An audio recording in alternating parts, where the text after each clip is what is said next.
할렐루야. 하나님께서 이루실 기적을 여러분이 반드시 노래하게 될 줄로 믿습니다. 그래서 이 시간 말씀이 들려지고 받게 되는 복된 시간 되기를 마음껏 축복합니다. 비비겠습니다. 비벼서 옆에 사람한테 어둠은 물러가라고, 혼돈은 물러가라고, 공허는 물러가라고, 빛이 있어라 선포하게 가라. 둘, 셋. 빛이 있어라. 감사합니다. 특별히 이 시간 등 한번 떠나게 해주세요. 잘 될 거야. 크게 잘 될 거야.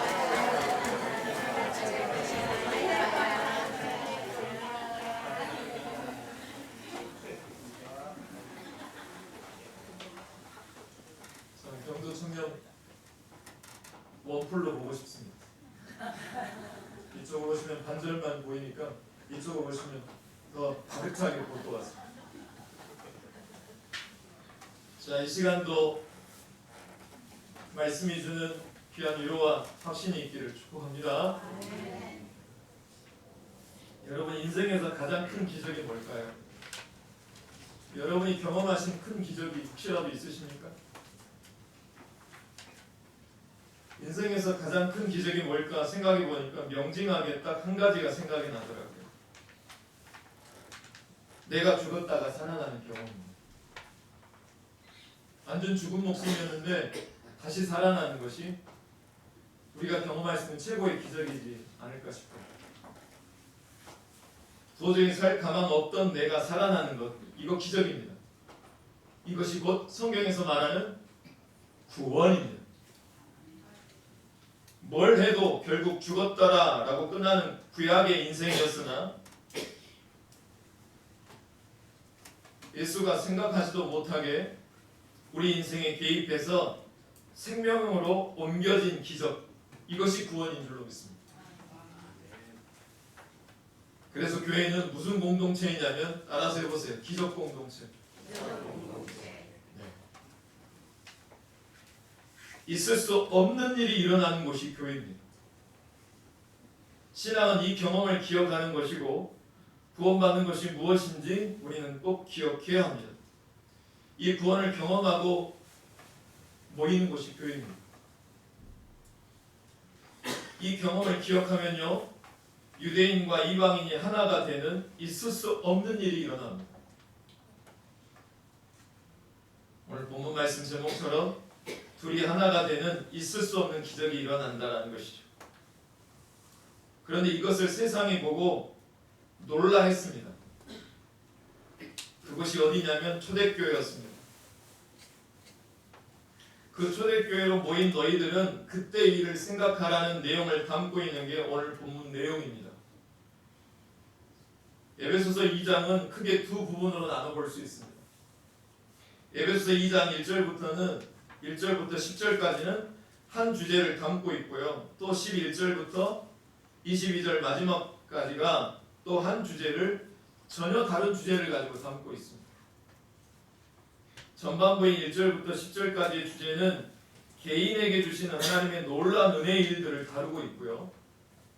11절부터 22절까지의 주제는 이런 은혜를 누리는 나, 이런 은혜를 누리고 있는 너, 각각 개인과 개인들이 모여 이루는 공동체에 관한 내용을 담고 있습니다.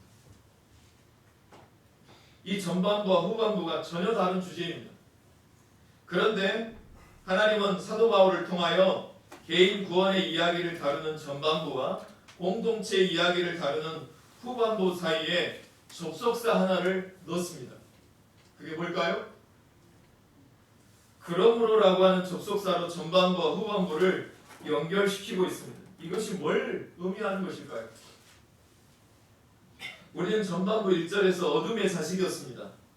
본질상 진노의 자녀였고 지옥의 자녀로 살다가 죽을 수밖에 없었던 운명자였지만 우리가 마지막 10절에 가서는 하나님의 포에마, 하나님의 작품, 하나님의 자녀, 시와 같은 아름다운 걸작품으로 있을 수 없는 개인 구원을 다루게 하십니다. 그런데 왜 그러므로라고 하는 접속사로 후반부를 연결시켜 놓으셨을까요? 하나님은 도대체 바울의 입술을 통하여 뭘 말하고 싶어 하시는 것을 전하려고 하셨을까요? 하나님은 바울의 입술을 통하여 이렇게 전하고 싶어 했던 것입니다.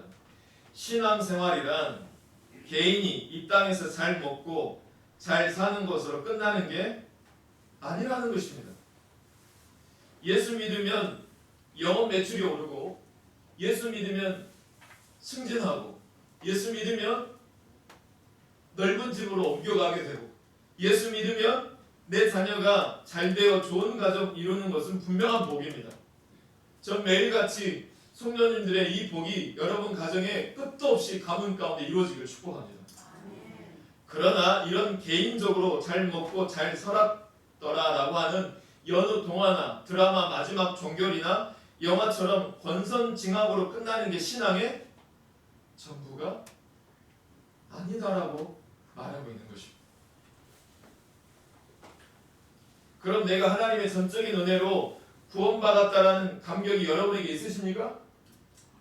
있으시면 아멘. 그게 있다면 그 즉시로 오늘 본문 후반부로 반드시 넘어가야 한다는 것입니다. 그럼 후반부는 무엇이냐?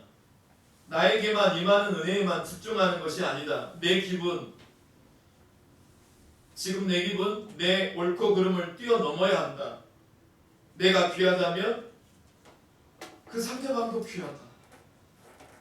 내가 하나님의 은혜로 변화가 되었다면 상대방도 존중할 줄 아는 공동체로 넘어가야 된다는 것입니다. 저는 이 부분을 설교 준비하면서 먼저는 누구보다도 제가 들어야 될 말씀인 듯 싶습니다.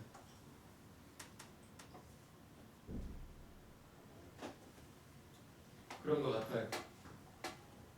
또 어떤 면에서는 오늘 우리 교회들이 이런 부분에서 치명적인 결함이 있는 듯 싶습니다. 나는 하나님의 걸작품이랍니다. 나는 정말 좋은 사람이래요. 나는 변화되었다. 여기에만 내가 머물면 우리라고 하는 공동체를 병들게 만드는 요인이지 않겠냐라고 하는 것입니다. 그런 이유로 11절에서 그러므로 라고 하는 이 접속사는 성경의 맥을 아주 중요하게 있는 연결고리가 됩니다. 11절에 보니까 그러므로 다음에 나오는 문구가 뭡니까? 그러므로 뭐하라? 다 같이 그러므로 뭐하라? 생각하라 라고 하는 이 말은 굉장히 중요합니다. 둘을 하나로 만드는 기적을 위해서는 뭘 생각해야 되는 걸까요? 이 시간에 우리는 뭘 생각해야 되는 걸까요? 그렇다면 만약에 생각해서 뭘 얻어낼 수 있는 것일까요? 첫 번째로는 우리가 받은 은혜, 10절에 포에마의 은혜, 나는 하나님의 작품이다 라고 하는 이 은혜를 누린 자로서 그 은혜를 가지고 뭐 하라고 말하고 있냐면 따라서 해보실래요? 겸손하라. 11절을 자세히 보시면 그러므로 생각하라. 무엇을? 너희는 그때 여기 이후부터 우리가 구원받지 못한 상태의 7가지 상태를 말합니다. 비참한 상태. 구원받기 이전의 상태를 7가지로 설명하는데 첫 번째 그때에 육체로는 이방인이요 손으로는 육체 행한 할례를 받은 무리라 칭하는 자들로부터 두 번째 할례를 받지 않는 무리라 칭함을 받는 자들이니라. 12절 그때 너희는 세 번째 그리스도 바깥에 있었고 여러분 구원은 그리스도 안에만 있습니다. 그리스도 바깥에는 무엇만 있냐면 심판과 저주와 멸망만 있습니다. 그리스도 바깥에는 멸망만 있는 것이고 네 번째 이스라엘 나라 밖의 사람이라 다섯 번째 약속의 언약들에 대하여는 외인이요 세상에는 여섯 번째 소망이 없고 일곱 번째 하나님도 없는 자이더니 13절 이제는 전에 멀리 있던 너희가 그리스도 예수 안에서 그리스도의 피로 가까워졌느니라. 여러분 한마디로 뭘 생각하라는 거냐면 구원받지 못한 너희들의 상태가 있었다라는 거예요. 구원받기 이전의 상태가 7가지 상태인데 이 상태가 정말 비참한 상태였던 너희들의 상태였다라는 것입니다. 그래서 얼마나 비참했는지를 생각하라는 겁니다. 잊지 말라라는 겁니다. 기억하라는 것입니다. 너희들은 지금은 구원을 받아서 이 시간 선택받은 백성이 되었다. 하나님의 아름다운 걸작품이다. 이런 긍지를 가지고 살아있지만 그 은혜가 임하기 이전에 너희들이 어떤 상태가 되었었는지, 얼마나 비참했는가를 기억하라는 것입니다. 잊지 말라는 것이죠.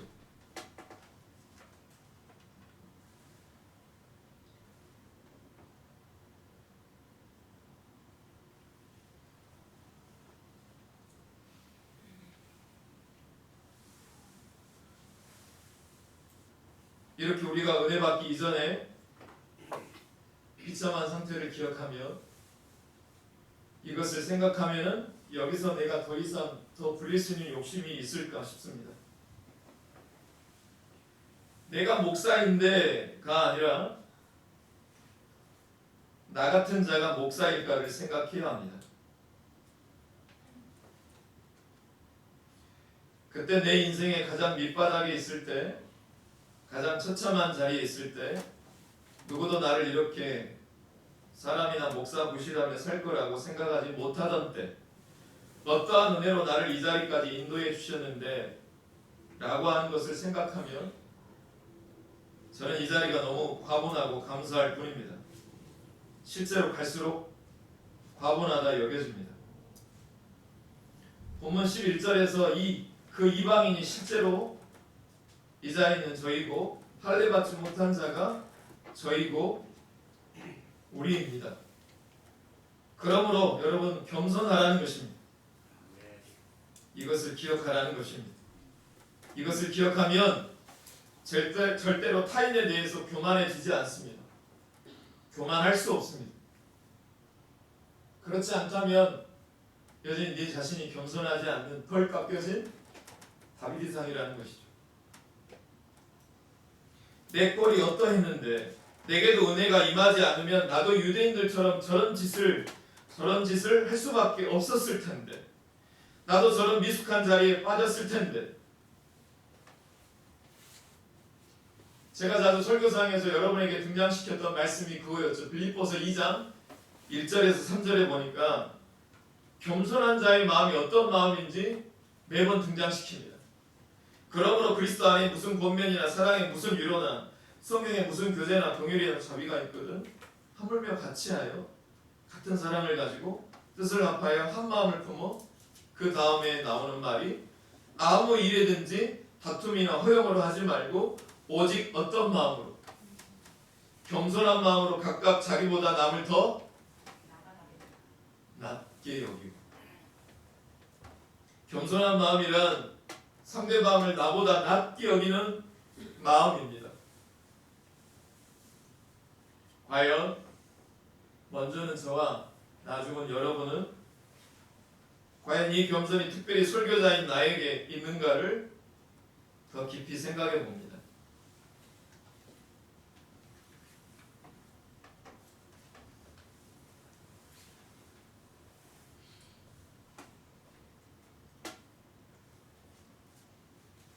그 다음, 둘을 하나로 만드는 기적을 위해서는 겸손과 더불어서 본문에서 또 무엇을 우리에게 생각하라라고 있느냐면, 내가 받은 은혜를 생각하고 평화의 사람, 화해의 사람으로 변화되어 가야 한다라는 것입니다. 우리 한번 따라서 볼 거예요. 나는 피스메이커. 발음이 되게 좋으시네요. 나는 피스메이커. 예수님이 이 땅에 오셔서 하셨던 일들을 압축해 설명해 놓은 것이 14절부터 18절까지 말씀입니다. 우리 한 목소리를 한번 같이 한번 읽어볼까요?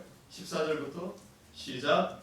그는 우리의 형평이신지라 둘로 하나로 만드사 원수된 것 곧 중간에 막힌 담을 자기 육체로 오시고 법조문으로 된 계명의 율법을 폐하셨으니 이는 이 둘로 자기 안에서 한 세 사람을 지어 화평하게 하시고 또 십자가로 이 둘을 한 몸으로 하나님과 화목하게 하려 하십니다.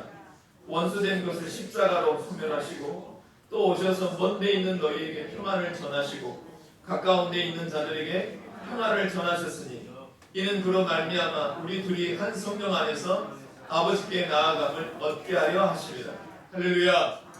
예수님이 이 시간에 오셔서 하신 일이 딱 한 가지라는 거예요. 그게 뭐냐면 개인과 개인을 화목하게 하려고, 화해시키려고 오셨다는 것입니다. 하나님이 받고 싶어하는 영광께 영광이 이 영광인 줄로 믿습니다. 본문의 화평이라고 하는 이 단어가 헬라어로 따라서 해보세요. 에이레네. 이 에이레네라고 하는 단어는 개인적으로 심적인 안정감, 평안, 심적인 위로, 이걸 말하는 단어가 아닙니다. 이 에이레네라고 표현하고 있는 이 화평은 관계적인 평화를 설명할 때 사용하는 단어라고 합니다. 다시 말해서 서로 불화해요. 서로 적대관계예요. 그게 해소됨으로써 찾아오는 평화를 설명할 때 사용되는 단어가 에이레네입니다. 이 촛불이 담고 있는 대린절의 의미가 여기에 담겨 있는 것입니다.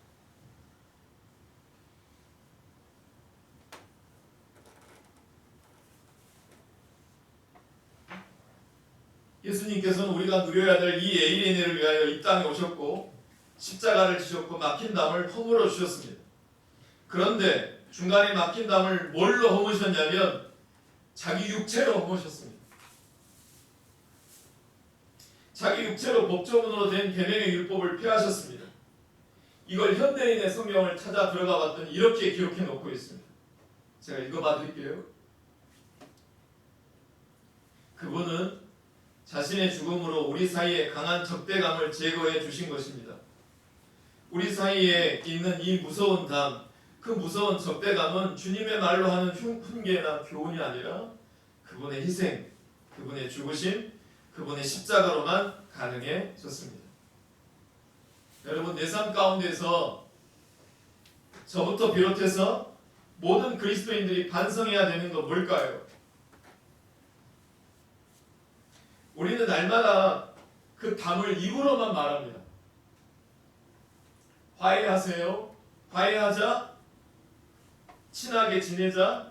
잘 지내자. 우리는 다 입으로만 다 해결합니다.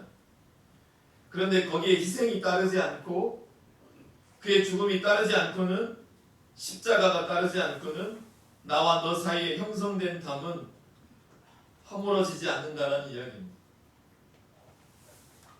희생 없이 화목을 원했기 때문에 우리는 그것을 온전히 누리지 못한다는 것입니다.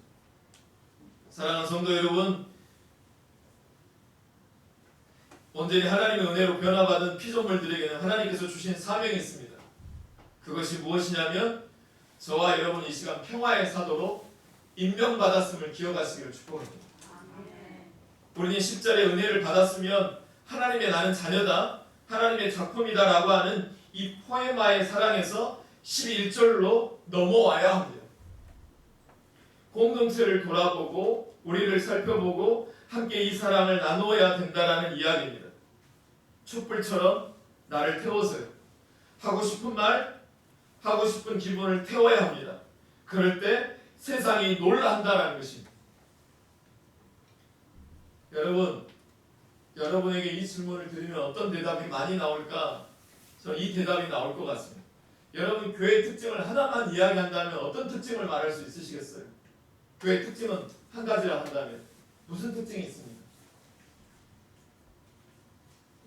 오늘 본문의 맥을 같이 한다면 교회의 특징은 하나됨에 있습니다.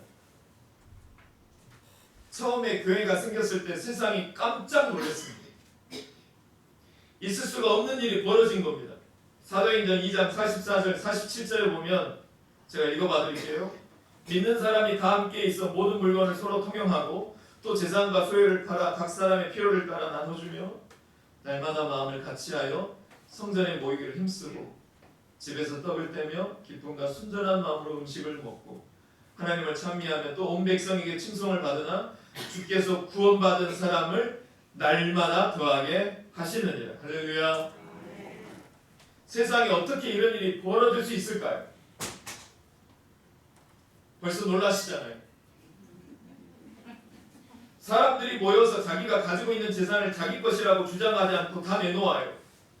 그래서 힘들고 어려운 사람들이 자기 필요한 것을 가져다가 쓸 수 있는 그런 공동체가 만들어졌어요. 사람들이 그걸 보고 너무나 깜짝 놀랐어요. 듣도 보도 못한 일이 교회에서 이루어진 것이죠.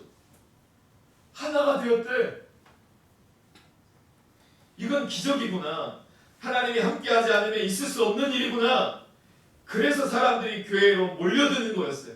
구원받는 사람이 날마다 더하게 한 사건이 그때 일어났던 것이죠.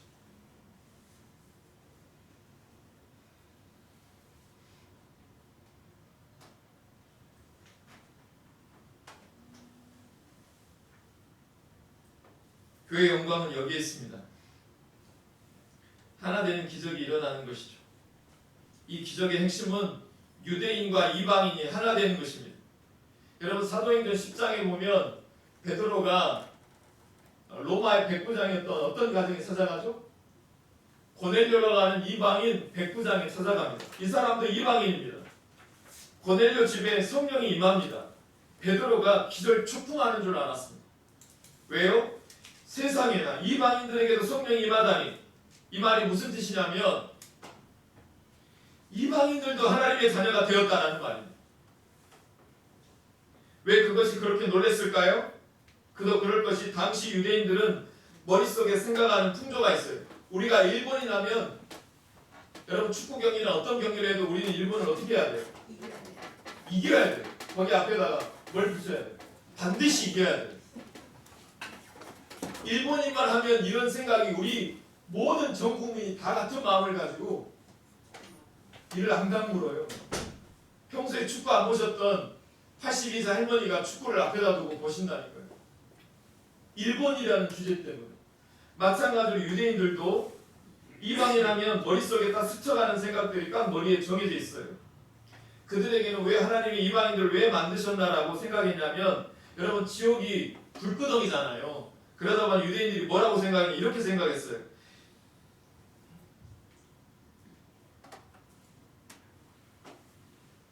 이게 너무 무서워서 진짜 연료가 부족할까봐 이방인들을 세워서 지옥 땔감으로 만드셨다. 이렇게까지 생각을 했대요. 유대인들도 그러고 보면 썩 좋으신 분들은 아닌 것 같아요. 네. 근데 유대인들의 고중의 율법을 보면 이런 내용도 나옵니다. 어떤 내용이 나오냐면 이방의 어떤 여인이 해산을 하는데 상고가 왔어요. 상고가 너무 심해요. 그러면 우리가 어떻게 해야 될까요? 유대인들은 이때 도와주면 안 된다라고 하는 것이 계명이래요. 계명이라고 생각했대요. 당시에. 왜 그렇게 생각했냐면 도와주면 아기가 태어나면 이방인 한 사람이 더 태어난다라고 하는 생각했던 시절이라는 거예요. 그런데 하나님께서 이방인들에게 성령을 부어주시고 그리고 거기에 교회가 서니까 이건 놀라운 기적이죠. 있을 수가 없는 일이 벌어진 것입니다. 그러므로 오늘 본문 19절 22절 말씀 같이 한번 읽어볼까요? 그러므로 이제부터 너희는 외인도 아니요 나그네도 아니요 오직 성도들과 동일한 시민이요 하나님의 권속이라. 너희는 사도들과 선지자들의 터 위에 세우심을 입은 자라. 그리스도 예수께서 친히 모퉁이 돌이 되셨느니라. 그의 안에서 건물마다 서로 연결하여 주 안에서 무엇이 되고 22절 너희도 어디 안에서 하나님이 거하실 초소가 되기 위하여 그리스도 예수 안에서 함께 뭐해져 가느니라? 지어져 가느니라. 할렐루야. 여러분 세상에서는 도무지 하나 될 수 없는 관계가 있어요. 유대인과 이방인의 관계라고 말한다면 그마저도 다 무너지고 하나 되는 기적이 일어나는 곳이 교회인 줄로 믿습니다. 그 교회가 영광교회가 되기를 소망합니다. 신약성경 빌레몬서에 보면 주인인 빌레몬에게서 큰 돈을 훔쳐간 종 한 명이 있었죠. 오네시모입니다. 그런데 이 오네시모가 잡히면 죽는 겁니다. 무조건 죽는 거예요. 율법상. 그런데 이 도망간 오네시모가 누구를 믿어요? 예수를 믿어요. 주인 빌레몬도 예수를 믿습니다. 이러고 나니까 문제가 전혀 달라져 버립니다. 사도 바울이 오네시모를 주인인 빌레몬에게 보냅니다. 그리고 빌레몬에게 이렇게 편지를 보냅니다. 빌레몬, 이제는 오네시모를 형제로 받아줘라. 여러분 있을 수 없는 일입니다. 이거는. 그때 당시 있어서도 안 되는 일이었어요. 그런데 예수 그리스도 안에서는 그 일이 일어나는 거예요. 이것이 당시 초대교회였고, 그래서 세상 사람들이 교회를 보고 놀라지 않을 수 없었다는 것입니다. 우리 교회가 이 놀라움을 세상 사람들에게 보여주는 교회가 되기를 소망합니다. 지금도 여전히 교회의 존재의 의미와 세상을 향한 충격은 바로 여기에 있는 것입니다. 교회를 짓는 것은 두 번째입니다. 이 충격을 줄 수 있는 영광교회가 되어지기를 소망하며 오늘 이 시간 바울이 하나님의 입술을 통하여 증거하고 있는 것입니다. 이것이 하나님의 계획이에요. 세상이 교회를 가면 비로소 사랑의 기적이 있는 거구나, 하나 되는 일이 일어날 수 있는 거구나, 그걸 경험하게 하려고 오늘도 저와 여러분이 이 시간 말씀으로 지어가고 계심을 믿습니다. 하나님의 관심은 이 세상이 서로 더 이상 싸우라고 갈라지고 하는 그런 세상이 되지 않게 하는 것입니다.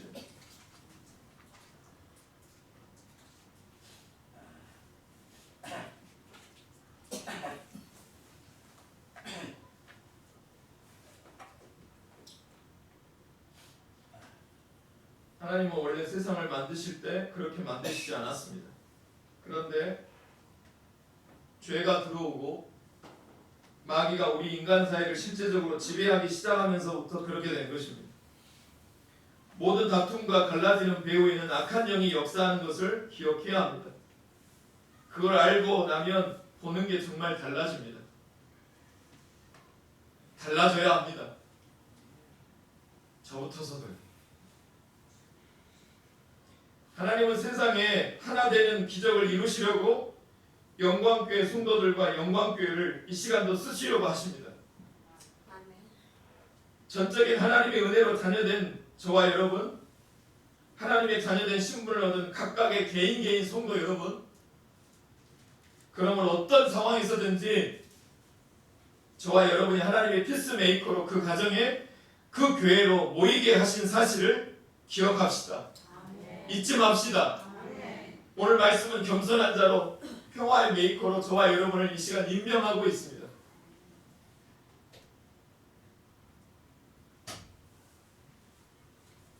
겸손과 평화 메이커로 저와 여러분은 가는 곳마다 만나는 사람에게, 지금 만나는 사람에게 자기 몸을 헐어내므로 예수 그리스도의 향기로 사랑과 평화를 전하는 자가 되기를 소망합니다. 주님이 허물어 놓은 그 담들 위에 주의 복음이 선포되는 놀라운 사건과 역사가 일어나는 대림절 셋째 주 한 주간이 되어주시기를 간절히 바랍니다. 그러기 위해서는 내 자신을 먼저 허물어 막힌 담을 허무신 십자가의 능력으로 한 주간 동안 내내 삶 속에 힘있게 역사하고 작동하는 놀라운 은혜가 있기를 먼저는 저에게, 그 다음에 여러분에게 충만히 거하기를 주의 이름으로 축복합니다.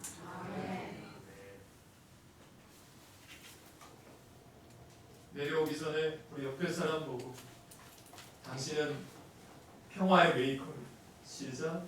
한 번만 안아주세요. 한 번만 뜨겁게 안아주세요. 나 좀 용서해줘. 이 찬양 같이 할게요. 주보에 나와있지만 주는 평화, 막힌 담을 모두 오셨네. 주는 평화, 우리의 평화. 그리고 나는 이제 주의 평화로 임명받은 자로 생각하고 이 찬양 하나님 앞에 우리 서로에게 하겠습니다.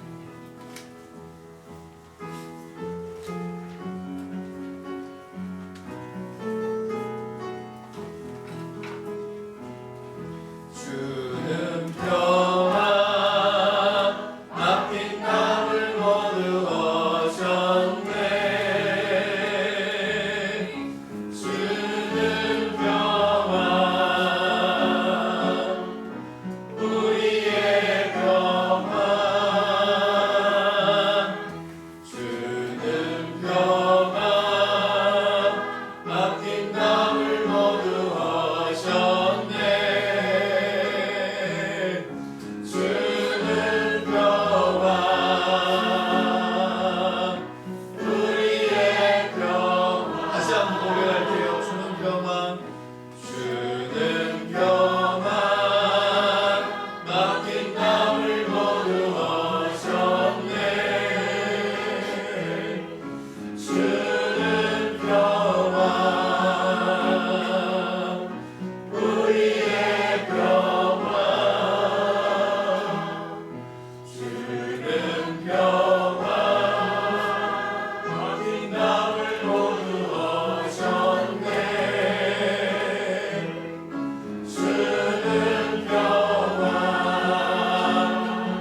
족보를 바라보시고 눈을 뜨시고 기도하셔도 좋고, 자기 몸을 허셔서 자기 육체를 허셔서 하나님과 나와의 관계를 막힌 담을 허물어내심으로 내가 비로소 다시 살게 되었고, 그 은혜의 구원의 감격이 내 안에 오므로 그 구원의 감격으로 살아내라고 영광교회로 모이게 하신 그 하나님의 사명자로 오늘도 우리를 부르셨기에, 내가 오늘 말씀을 붙들고 어떻게 살아내야 될지, 내가 먼저 도대체 무엇을 이 십자가를 적용해내야 될지 깨달아는 복된 시간 되기를 소망하며 같이 기도하겠습니다.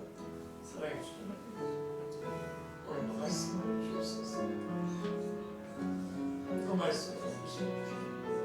오늘 말씀이 주는 평화, 막힌 담을 모두 오셨네. 주는 평화, 하나님 은혜가 필요할 수 있게 하나님 도와주시옵소서.